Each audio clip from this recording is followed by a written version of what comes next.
সি যদি পিছফালে কোঠাত থাকে আপোনাৰ চাইকেল লোহা লকৰ এইবোৰ ক'ত থাকিব আৰু তাহাঁতো তাহে কি কৰিলি এইবোৰ তই তই ইয়াতে লাগি থাকিবি নে স্কুললৈ যাবলৈ ওলাব হা যাওঁ যাওঁ এয়া এইটো লৈ গ'ল দিব পাৰে বাবা मैं पूरी पूजा मान दे ये पूजा सारी पूजा रे सारी पूजा ये तो कोई नहीं परवाह चला हां मुखा के रो सोलिस को एगो ना ले लो क्या डॉक्टर क्या पूजा रे तोरा माने सात वाले पूरा देबा दियो न सोलिस को हाथ पांच पूजा रे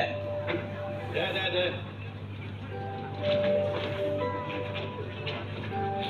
एकदम खराब है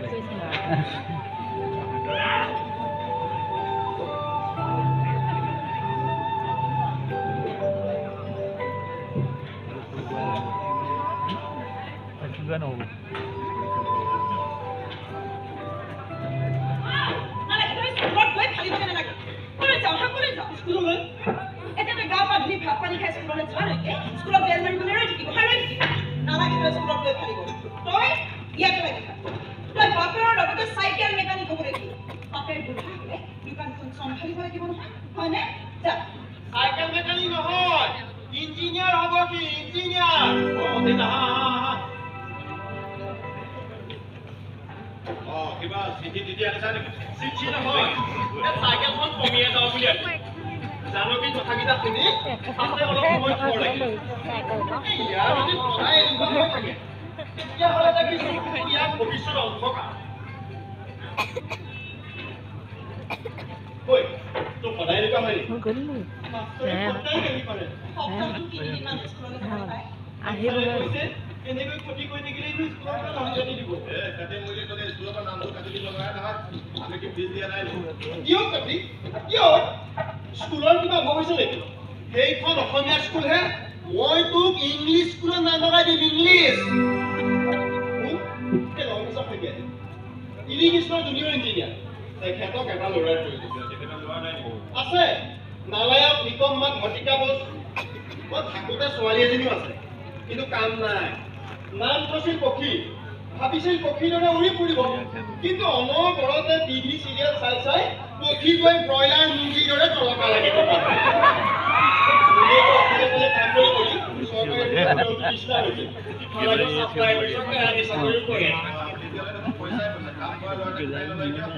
সেইকাৰণে ইয়াত লৈ যোৱাৰ কথা ভাবিছো কাম কৰা ল'ৰা হিচাপে তুমি আমাক ইমানেই অৱস্থা নোপোৱা বুলি ভাবিলা নে চোৱাহি আহা ভিতৰত চোৱাহি আহা চাউল দাইল যিকত কি নাই চোৱাহি আহা আৰু ৰাতিপুৱা প্ৰায় 10টা নামাজ যদি গুৰু পাইছে অভাৱ কৰি যাবলগীয়া নাই নহয় ইয়াত থাকিলে কামৰ হেঁচাত তাৰ স্কুল ক্ষতি হয় কাৰণে কৈছো আৰু জানো কি দেখোন ক'লে ইয়াত থাকিলে বোলে চাইকেল মেকানিকৰ বাদে আন একো হ'ব নোৱাৰিব তাত সেইবোৰ ডাঙৰ ডাঙৰ ইংলিছ মিডিয়াম থাকে তাত পঢ়িলে চাইকেল মেকানিক নহয় ইঞ্জিনিয়াৰ হ'ব পাৰিব ইঞ্জিনিয়াৰ ধুনীয়া ধুনীয়া ইউনিফৰ্ম পিন্ধিব পাৰিব গাড়ী অহা যোৱা কৰিব পাৰিব ভাল ভাল বস্তু খাব পাৰিব সময়ে সময়ে টিভি চাব পাৰিব এটা স্কাই আছে তোৰ তোৰ সেই পৰ্টেবল টিভি নহয় LED বেৰত ওলমাই থৈ ইমান ডাঙৰ সিহঁতৰ ঘৰত আকৌ কাৰেণ্ট গ'লে কোনো গমেই নাপায় নহয় ইনভাৰ্টাৰ আছে ইনভাৰ্টাৰ তোৰ নিচিনাকে টিউবেল মাৰি মাৰি পানী উলিয়াব নালাগে পানী মটৰ আছে টেপ খুলিলেই পানী ওলায় ইমান সুবিধা থকাৰ পিছতো ল'ৰা ছোৱালীহাল নিকম্মান নালায়ক ভৰ্তিকা বোধ হ'ল কিয় সকলোৰে মগজটো একে নহয় নহয় আৰু ই যাব তাক পঢ়িবলৈ তাৰ বিনিময়ত যেনিবা মানুহগৰাকী ঘূৰিয়েকত কামত সহায় কৰি দিব কাম কৰি ঘৰতো কৰে এইখন তাৰ নিজা ঘৰ ইয়াতে জীৱন জানাকে কৰিব পাৰে লোকৰ ঘৰত কাম কৰি কি মানুহ হ'ব নালাগে লোকৰ চাইকেল ঠিক কৰি চলি থকা নাই যোৱা কথা ক'বলৈ আহিছে ই যেতিয়া ডাঙৰ মানুহ এটা হ'ব তেতিয়া ইয়াত সকলোৱে চেলুট দিব তেতিয়া এই কষ্টবোৰো পাহৰিবি আৰু তোকো পাহৰিবি মানুহবোৰে মোক কৈছিল কাৰণে মই তহঁতক সুবিধাটো দিব বিচাৰিছোঁ ল'লে ল'বি নল'লে নাই মইতো আৰু ইয়াত কমিশ্যন নাপাওঁ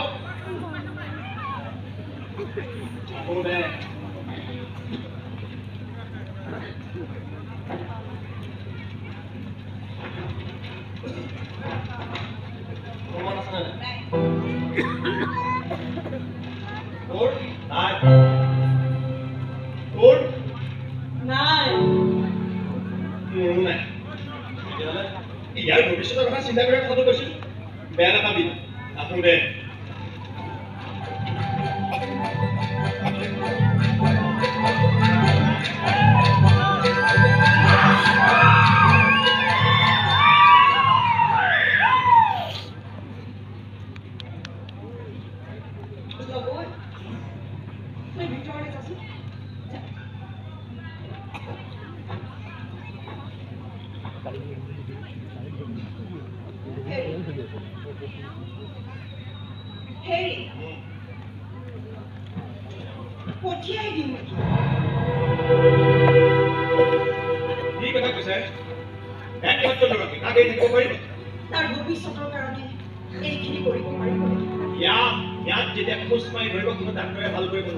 ৰাতি ৰাতি তোমাৰ চকুৰ পৰা যেতিয়া চকুৰ পানী নিগৰি আহিব ক'ৰ পৰা তাক তোমাৰ ওচৰত আনিব তাৰ ভৱিষ্যতৰ কাৰণে মই যদি এইবোৰ চব সহ্য কৰোঁ আপুনি পাৰিবনে নহয় পাৰিবই আমবোৰে কেনেকৈ পাৰে হোষ্টেলবোৰত ল'ৰা ছোৱালীবোৰক মাক দেউতাকে কেনেকৈ থৈ দিয়ে আমাৰ দুখতকৈ তাৰ সুখটোহে বেছি দৰকাৰ গতিকে তাৰ ভৱিষ্যতৰ কাৰণে আমি এইখিনি কৰিব পাৰিবই আৰু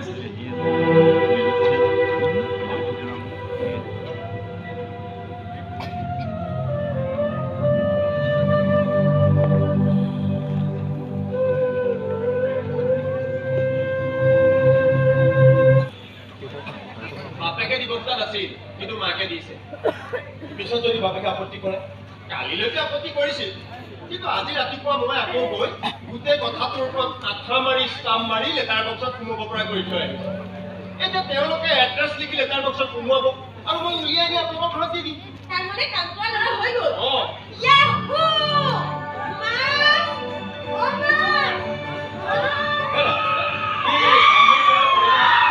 মোবাইলে লেটাৰ বক্সৰ পৰা লেটাৰ উলিয়াই উলিয়াই মোবাইল ডাষ্টবিনত পেলাই দিম নহয়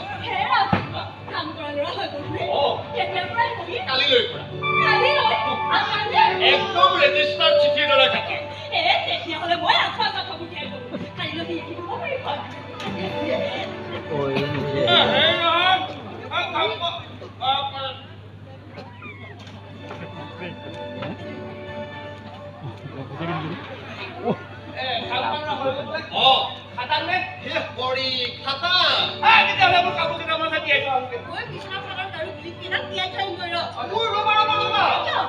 অহাৰ লগে লগে ইমানবোৰ কাম একেলগে কৰিবলৈ দিলে প্ৰথম দিনাখনে আপোনালোকৰ ঘৰত গোটেই কাহিনীটো গম পাই লম তাতকৈ যদি কামবোৰ চিৰিয়েলৰ নিচিনাকৈ খণ্ড খণ্ডকৈ কৰিবলৈ দিয়া হয় কামটো কৰিও ভাল পাব আৰু আপোনালোকৰ ঘৰৰ কাহিনীটো এটা ছাছপেন্সত থাকি যাব চিৰিয়েলৰ কথা ক'লে হেৰা থাকিবলৈ কোনটো কথা দিব সি যদি পিছফালে কোঠাত থাকে আপোনাৰ চাইকেল লোহা লোকৰ এইবোৰ ক'ত থাকিব আৰু তাতো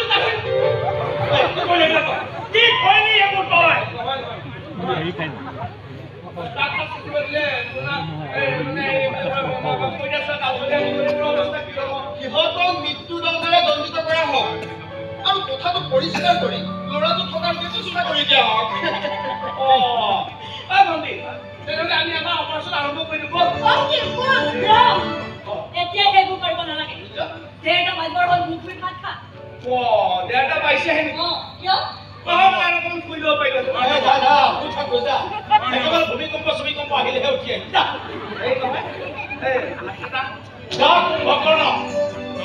মাছ মাংস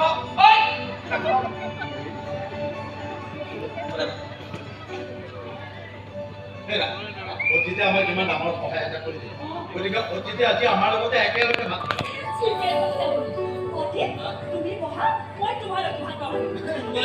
মোৰে নালাগে আপোনালোকে খাওঁগে যাওক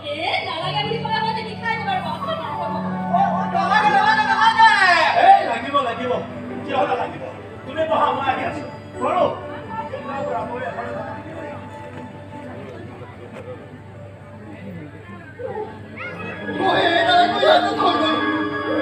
কেনেবাকৈ যদি বাজি যায়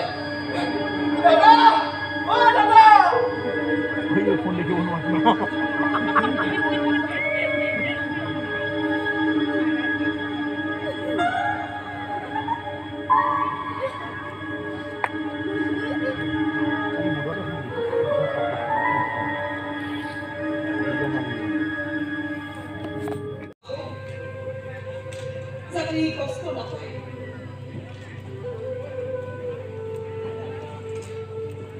বাপেক অকণমান খঙাল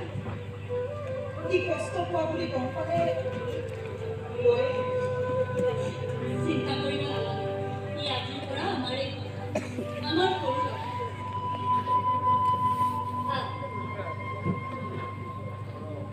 নামটো কি লব সুখী লব ল'ব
সেইটো গ্ৰুপতে সোমাইছে নেকি পিতে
মোৰ ইমান দামী ক্ৰীমবিলাক কিয় দিম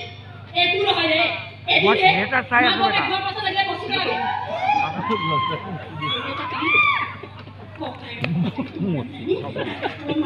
পিছা দাদাই যদি গম পায় কেনেকৈ গম পাব গুণটো চিনি নাপাব হেল্ল' সি শুই উঠা মানে গুণ নাইকিয়া বজা কেতিয়া আহি গ'লো এই হ'বলা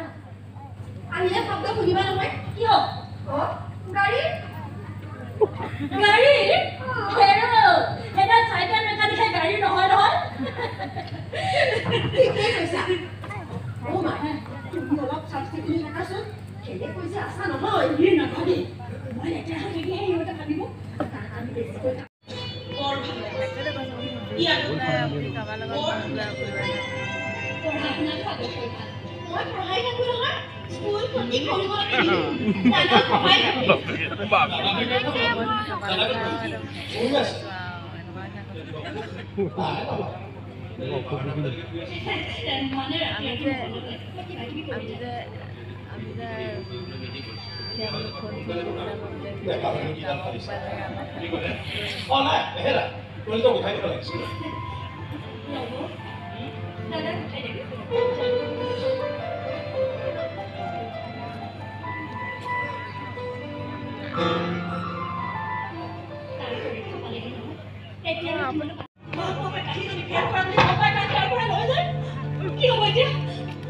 আকৌ আহিব নেকি ফেল কৰি স্কুল নাই যোৱা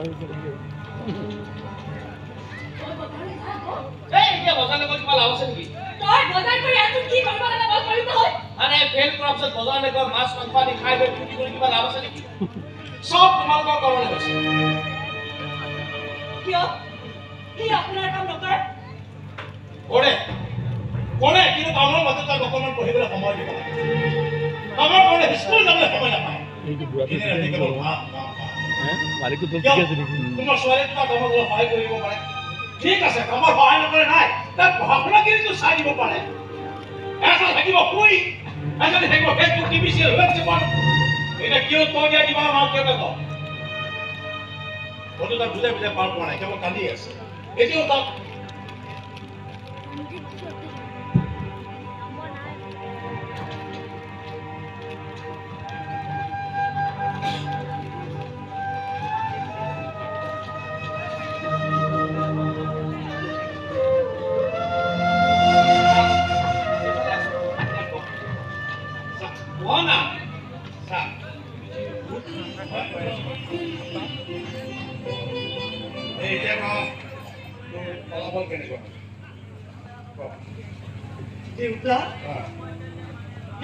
মই ফেল কৰিছো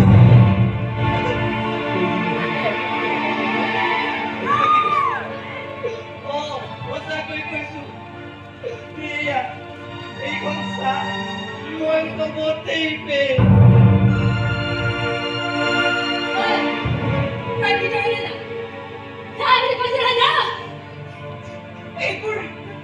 এইবোৰ আপোনালোকে কি কৰিলে কি কৰিলে আপোনালোকে কৈছিলে ইয়াত থাকিলে এটা পঢ়া শুনা ভাল হ'ব পঢ়া শুনা ভাল হয়তো দৌৰাৰ কথা কি দেখোন উত্তীৰ্ণ হ'ব নহ'লে ইয়াত আমাৰ কিনো কোনে আমাৰ লগত থাকোঁতে তাৰ পঢ়া শুনা ভাল নহ'লেও কিন্তু কোনোদিন উত্তীৰ্ণ নোহোৱাকৈ থকা নাছিল তাৰ মানে আমি ফেল কৰালো নিজৰ ল'ৰাৰ একটো থাকিব লাগিব নহয় অলপ ঘৰতে যদি তাক কামত এইটো কেতিয়া খটুৱাব অতীত ক'লে তাক মই ৰাসত যে অসুৰে পাৰ মুচাৰিতে বেয়াটো পি খাই তেনেকে পি খাওঁ চিনি পোৱা নাই ভালত ভাল বেয়া কিন্তু একদম দীঘটিব শ্ৰদ্ধাভাজন নাট্যপ্ৰেমী ৰাইজ আমি আপোনালোকৰ মাজলৈ আহিছোঁ মাত্ৰ তিনিশৰ কাৰ্যসূচী হাতত লৈ যিসকল সদাশয় নাট্যপ্ৰেমী ৰাইজে আমাৰ দ্বিতীয় নিশাৰ নাট উপভোগ কৰি আমাক উৎসাহ উদ্দীপনা যোগালে তেখেতসকললৈ সুদৰ্শন থিয়েটাৰৰ তৰফৰ পৰা আন্তৰিক অভিনন্দন জ্ঞাপন কৰিছোঁ লগতে যিটো মহান অনুষ্ঠানে আমাক আমন্ত্ৰণ কৰি আনিছে তেখেতসকললৈ সুদৰ্শন থিয়েটাৰৰ প্ৰযোজক অভিনেতা অভিনেত্ৰী তথা কলা কুশলীসকলৰ তৰফৰ পৰা আন্তৰিক অভিনন্দন